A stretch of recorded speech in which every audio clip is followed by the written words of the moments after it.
हुजूर उनके मानी भी खाराइंदा कुरान उनके पढ़ाइंदा नबी करीम सल्लल्लाहु अलैहि वसल्लम जा आशिको सिलसिलो हलंदो रहियो कुरान जॾहिं पढ़ी वॾी आवाज़ सां कुरान पढ़ंदो हो हिकु त आवाज़ उन जो बुलंद ऐं पढ़ंदो बि वॾी आवाज़ सां हो सैयदना फारूक आज़म हुजूर जे दरबार में अचे थो अर्ज़ करे थो या रसूल अल्लाह सल्लल्लाहु अलैहि वसल्लम अब्दुल्लाह ज़ुल्बजादे ने फरमायो त कुछ आहिस्ता कुरान पढ़े एडे त वॾे आवाज़ सां पढ़ंदो आहे जो ॿियनि खे पढ़ण ई कोन थो ॾे तव्हां अंदाज़ो लॻायो हूंदो तव्हांजे घर में जेकॾहिं वॾे आवाज़ सां केरु कुरान पढ़े त घर वारो वरी पढ़ी कोन सघंदो आहे ॿुधे या पढ़े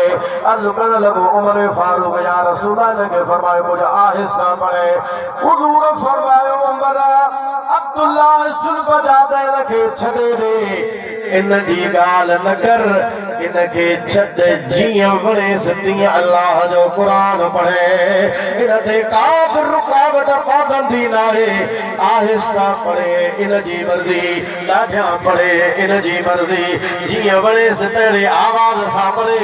इन ते पाबंदी कान लॻाई बि ॾिस त सही पंहिंजो घर बि छॾे आयो ॿार छॾे आयो माउ छॾे आयो पीउ अॻ में फ़ौत थी वियो चाचे मिल्कियत माल खां बेदख़ल करे छॾियो अल्फ करे हिनखे छॾियो हुयईं जंहिं हर शइ मुंहिंजे करे छॾी आहे उमर उन ते पाबंदी न आहे ॾाढा पढ़े उन जी मर्ज़ी आहिस्ता पढ़े उन जी मर्ज़ी अब्दुल्लाह खे इजाज़त आहे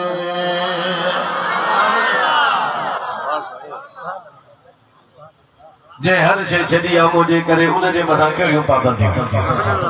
इनखे मोकल आहे जीअं वणेसि थी पर इन जी ॻाल्हि ई न ॿुधाए न कर त को सही हिनखे फरमायो वक़्तु गुज़रंदो रहियो जॾहिं तबूक वारी लड़ाई लॻी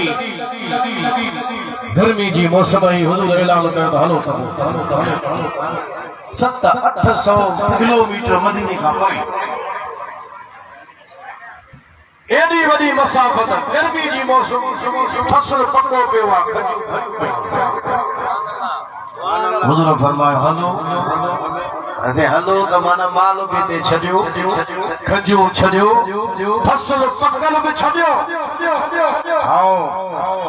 बैत जेका न बैत उहा ॿिनि क़िस्मनि जी थींदी आहे लफ़्ज़ बैत जी माना आहे पाण खे विकिणणु हिकिड़ी हूंदी आहे बैत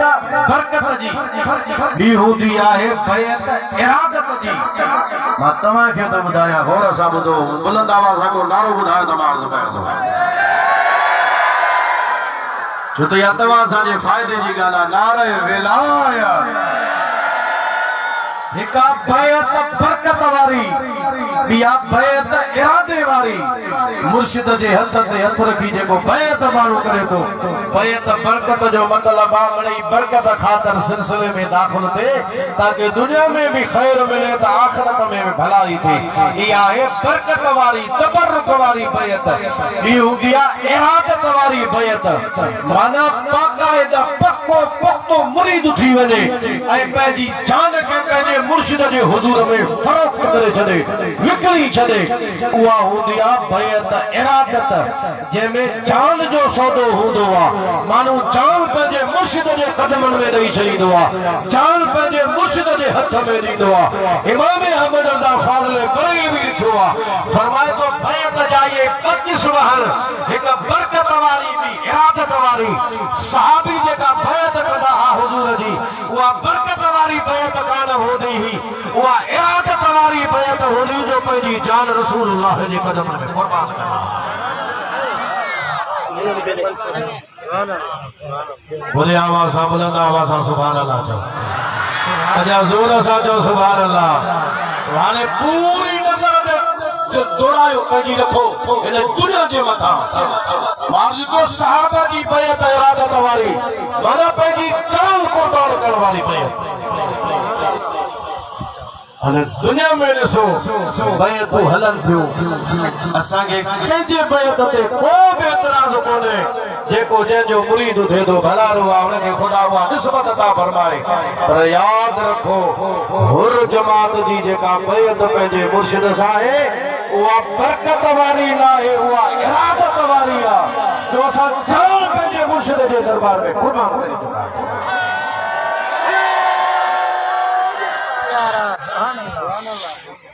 दुनिया जो मफाद मुर्शिद में रखजे बिन